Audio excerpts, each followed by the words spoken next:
কি দুঃখজনক ঘটনা। এভাবেই ঘটনা ঘটছে একের পরে এক এই জাতীয় ঘটনা ঘটছে। এগুলোর বিচার নাই। প্রকৃত আসামি যারা তারা ধরা ছোঁয়ার বাইরে থেকে যায়। জজ মিয়ার নাটক সাজানো হয়। এই বাংলাদেশের জজ মিয়ার নাটক চলতে দেয়া হবে না। ডাকসু, জাকসু, চাকসু, রাকসু এবং সর্বশেষ জকসু, সব জায়গায় বিচার, সব জায়গায় নির্বাচনে রায় দিয়ে ছাত্ররা প্রমাণ করেছে আগামীতে আর চাঁদাবাজদের ঠাঁই নাই, আগামীতে দুর্নীতিবাজদের ঠাঁই নাই, আগামীতে বিচারহীনতার কোনো ঠাঁই নাই, আগামীতে নারায়ে তাকবীরের স্লোগান যারা বন্ধ করতে চাইবে এই বাংলাদেশে তাদের কোনো ঠাঁই নাই। দেখেছেন না স্লোগান? আমাদের শান্তা নামের একজন বোন স্লোগান দিয়েছে, দেখেছেন না? এই বোন নারায়ে তাকবীর স্লোগান দেওয়ার কারণে মাইক কেড়ে নেওয়া হয়েছিল যেই বিশ্ববিদ্যালয়ে, সেই বিশ্ববিদ্যালয়ে সেই বোন বিজয়ী হয়ে নারায়ে তাকবীর স্লোগান দিয়ে প্রমাণ করে দিয়েছে এই স্লোগান এসেছে আসমান থেকে, বন্ধ করার মতো জমিনে কোনো সন্তান পয়দা হয় নাই। এখনো কোন সন্তান এই জমিনে পয়দা হয় নাই নারায়ে তাকবীর স্লোগানকে বন্ধ করতে পারে। নারায়ে তাকবীর, নারায়ে তাকবীর, লিল্লাহি তাকবীর। আল কোরআনের আলো, আল হাদিসের আলো। আমার নেতা, তোমার নেতা, জিন্দাবাদ, জিন্দাবাদ। বাংলাদেশ জিন্দাবাদ, জিন্দাবাদ, জিন্দাবাদ। বাংলাদেশ জিন্দাবাদ না মুর্দাবাদ? সবাই জোরে বলেন জিন্দাবাদ, জিন্দাবাদ, জিন্দাবাদ, জিন্দাবাদ। ঢাকা না দিল্লি, ঢাকা না দিল্লি, ঢাকা না দিল্লি। নারায়ে তাকবীর স্লোগান তুলতে হবে গোটা বাংলাদেশে। আধিপত্যের বিরুদ্ধে রুখে দাঁড়াতে হবে। আমরা কোনো আধিপত্যবাদকে আর বাংলাদেশে প্রশ্রয় দেব না। আমাদের ওসমান হাদি রক্ত দিয়ে প্রমাণ করেছে এই দেশে ইনসাফ কায়েম হতে হবে, এই দেশে দুর্নীতি চলবে না, এই দেশে সুশাসন প্রতিষ্ঠা করতে হবে, এই দেশে আল্লাহর জমিনে আল্লাহর দ্বীন কায়েমের জন্য আন্দোলন সংগ্রাম করতে হবে। আমাদেরকে শহীদ করে পৃথিবী থেকে দমন করা যাবে না, কারণ আমরা মায়ের উদর থেকে জন্ম নিয়েছি শহীদ হওয়ার জন্য। আমরা মায়ের উদর থেকে জমিনে এসেছি, ওই দিন থেকে মৃত্যুর প্রস্তুতি নিয়ে আছি। আমরা মরার জন্য প্রস্তুত। আমাদেরকে গুলি করবা, আমাদেরকে জেলে ভরবা, আমাদের গুলি করতে পারো, জেলে ভরতে পারো। আমরা তো মৃত্যু দিয়ে জান্নাতটা অর্জন করিনি। আমরা মৃত্যু দিয়ে কি অর্জন করি?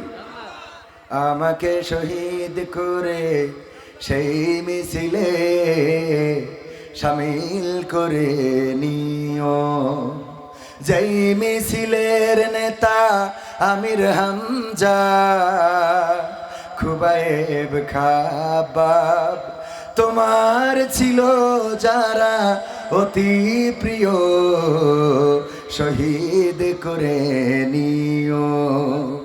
আমাকে শহীদ করে সেই মিছিলে শহীদ করে নিও। বলেন আমিন। শাহাদাত, শাহাদাত, শাহাদাত চায়, শহীদ হয়ে বাঁচতে চায়। শাহাদাত, শাহাদাত, শাহাদাত চায়, শহীদ হয়ে বাঁচতে চায়। যে পথে শাহাদাত সে পথে জীবন হারাতে চায়। শাহাদাত, শাহাদাত, শাহাদাত চায়, শহীদ হয়ে বাঁচতে চায়। শাহাদাত, শাহাদাত, শাহাদাত চায়, শহীদ হয়ে বাঁচতে চায়। বলেন আমিন। আমরা তো শাহাদাতের মৃত্যু প্রত্যাশা করি। আমরা তো আব্দুল্লাহ জুলবা জাদাইনের মতো, আমরা তার উত্তরসূরি। আব্দুল্লাহ জুলবা জাদাইনের ঘটনাটা আমাদের যুবকেরা জানেন কিনা? একজন ব্যক্তি ছিলেন মদিনায়। আল্লাহর নবী যখন হিজরত করলেন, নাম ছিল তার আব্দুল উজ্জা। চাচার বাড়িতে থেকে মানুষ, বাবা মারা গিয়েছে, এতিম সন্তান, মা থাকে নানার বাড়িতে। চাচার কাছে একদিন বললেন, ওগো চাচা, নবী মুহাম্মদ সম্বন্ধে আপনার ধারণা কি? তিনি কি আসলে আল্লাহর প্রেরিত পয়গম্বর, নাকি তিনি ভুয়া কোনো দাবি করেছেন নবুয়তের? চাচা বললেন, তার আদর্শ, তার চরিত্র, তার কথাবার্তা এবং এই জমিনের উপরে তার কর্মকাণ্ড প্রমাণ করে দেয় নবী মুহাম্মদ কোনো সাধারণ মানুষ নন। তিনি অবশ্যই অবশ্যই আল্লাহর প্রেরিত পয়গম্বর। আব্দুল উজ্জা বললেন, চাচা যদি তাই হয় তাইলে এখনো আমরা ইসলাম কবুল করছি না কেন? চাচা বললেন, করা যাবে না, কারণ আমাদের বাপদাদার 14 গোষ্ঠী যেই ধর্ম পালন করে আসছে সেই ধর্ম ত্যাগ করা যাবে না, সেই ধর্ম ছেড়ে দেয়া যাবে না, সেই দল ছেড়ে দেয়া যাবে না। আমরা তো সারাটা জীবন যেই দল করে আসলাম সেই দল ছাড়া যাবে। আব্দুল উজ্জা বললেন, চাচা সত্য পাওয়ার পরেও মিথ্যা কেন ধরে থাকবো? বলল, এই কথা বলো না ভাতিজা আমার, আমাদের ওই ধর্ম গ্রহণ করা সাজে না, কারণ আমাদের বাপদাদারা যে ধর্মের নেতা ছিল, যে ধর্ম পালন করে গিয়েছে, যেই কর্ম শিখিয়ে গিয়েছে, সেই কর্মের পথ থেকে বিচ্যুত হওয়া যাবে না।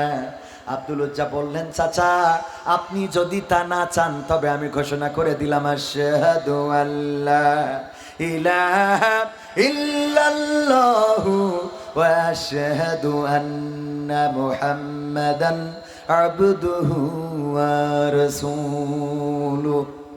আমি ঘোষণা করে দিলাম, ওগো চাচা, আল্লাহ ছাড়া কোনো ইলাহ নেই, মুহাম্মদ সাল্লাল্লাহু আলাইহি সাল্লাম তার প্রেরিত বান্দা এবং রাসূল। আমি ঘোষণা করে দিলাম, আমি সাক্ষ্য দিয়ে দিলাম চাচা আমার। চাচা বললেন, আব্দুল উজ্জা জানো নাকি এর ফল কি হতে পারে? বলল, না জানি না।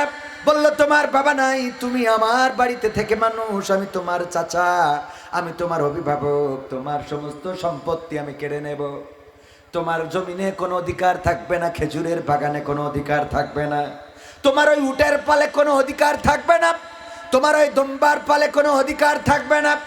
বলল, চাচা আপত্তি নাই, সত্যের জন্য সব উৎসর্গ করে দিলাম। বলল, এখানেই শেষ নয়, আমার যুবকেরা কান খুলে এই ঘটনাটা শুনতে হবে, যুবকদের অনুপ্রেরণার জন্য বলছি। ও আমার কলিজার টুকরা যুবকেরা। আব্দুল উজ্জা বললেন, চাচা আর কি বাকি আছে? বলল, তোমার গায়ের জামা এবং তোমার পরনের কাপড়টাও আমার টাকায় কেনা, সুতরাং সেটাও খুলে দিতে হবে, ওটাও নিতে পারবা না, রাখতে পারবা না।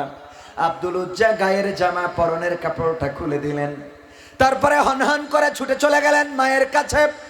মা জননী নানার বাড়িতে। মাকে ডাকলেন, ওগো মা দরজা খোলো, দরজায় এসেছি আমি। মা জননী দরজা খুলে দেখেন, আহারে উলঙ্গ ছেলে আমার, এমন অবস্থা কে করলো? জিজ্ঞাসা করলো, ওগো আমার কলিজার টুকরা, তোমাকে এমন হাল কে করেছে? সন্তান আব্দুল উজ্জা বললেন, মা আমি কালেমা পড়ার অপরাধে নবী মুহাম্মদ সাল্লাল্লাহু আলাইহি সাল্লাম এবং আরশের অধিপতি মহান আল্লাহ রাব্বুল আলামিনের পরে ঈমান আনার কারণে আমার চাচা আমার সমস্ত সম্পত্তি থেকে বহিষ্কার করেছে। শুধু তাই নয়, আমার গায়ের জামা পরনের কাপড়টাও খুলে রেখে দিয়েছে। মা বললেন, বলো আমি তোমাকে কি দিয়ে সহযোগিতা করতে পারি?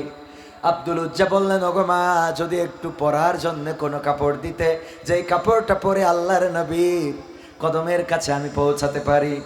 মা জননী চাদরটা দিয়ে দিলেন, চাদরটা ছিঁড়লেন, অর্ধেক পরলেন আর অর্ধেক গায়ের উপরে দিলেন, গাটাও ঢাকলো না, হাঁটুটাও ঢাকলো না, ছোট্ট চাদরটা কোন রকম জড়িয়ে মসজিদে নববীর কাছে আসলেন। আল্লাহর নবী দেখলেন একজন উস্কো খুস্কো চেহারার অপরিচিত মানুষ বাড়িতে, অপরিচিত মানুষ মসজিদে নববীর পাশে বসা।